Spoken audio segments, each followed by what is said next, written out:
Hi, my name is Tina Gutierrez-Brewster. I'm an English teacher, and today I'll be discussing with you certain ways to give advice to somebody, or if you yourself are looking for advice as a first grade teacher. There are a few things that I could talk about. There's also 100 things I could talk about, but when it comes to first grade teaching, there's just a slew of things you want to remember. So let's narrow it down to the first 5 that helped me personally. The first thing is to establish a classroom management plan. Management as opposed to just a discipline plan. A lot of first year teachers go into this thinking that when I'm managing, that means that I have to give consequences or give rewards. That's discipline. This is completely different. When you're talking about classroom management, you want to think about your procedures for the day. How are students going to be walking into the classroom? How are they going to raise their hand to, how are they going to get a tissue? So a certain symbol that you want to give. How are they going to be putting their books away? You want to really micromanage the procedures of the room so that way it goes, fluidly, and set this up early in the year so that way students know what to expect. Another thing is to be consistent with whatever you establish as a teacher, whether you're a first grade teacher or a high school teacher.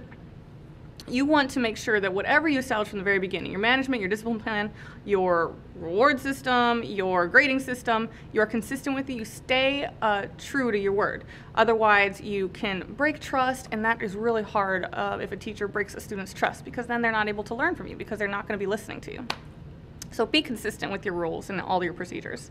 The third thing is to, and it sounds contradictory, is to be flexible. As a teacher, you're going to be expected to do a lot of things for your daily tasks, your lesson planning, your grading, your evaluating, assessing the students. But at the same time, you're going to be given tasks on a moment's notice, a meeting to go to, a parent-teacher conference in 5 minutes that you weren't expecting. So make sure that you keep an open mind, stay flexible, keep calm, because it's not going to be just what you plan from the beginning. The plans that you make are usually going to be broken, so just try to be flexible. Fourth thing, especially for young students, is when you're teaching little ones, take your vitamins. We often overlook the value of health as a teacher, but there are so many times when you're going to be surrounded by germs and little kids, getting all over you and snot everywhere. Just make sure that you are keeping yourself healthy, whether it's taking your vitamins, practicing yoga, eating right, exercising daily. Keep yourself fit, because it's going to be taking a lot of energy to keep up with these little ones. And finally, please be kind.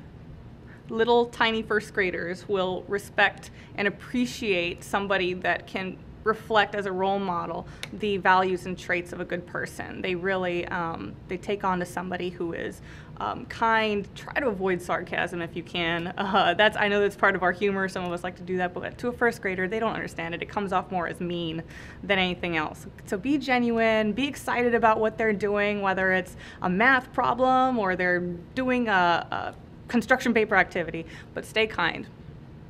Once again, those were a few ways that you can give yourself advice or give somebody advice to being a first grade teacher. My name is Cristina Gutierrez-Brewster, and thank you for joining me today.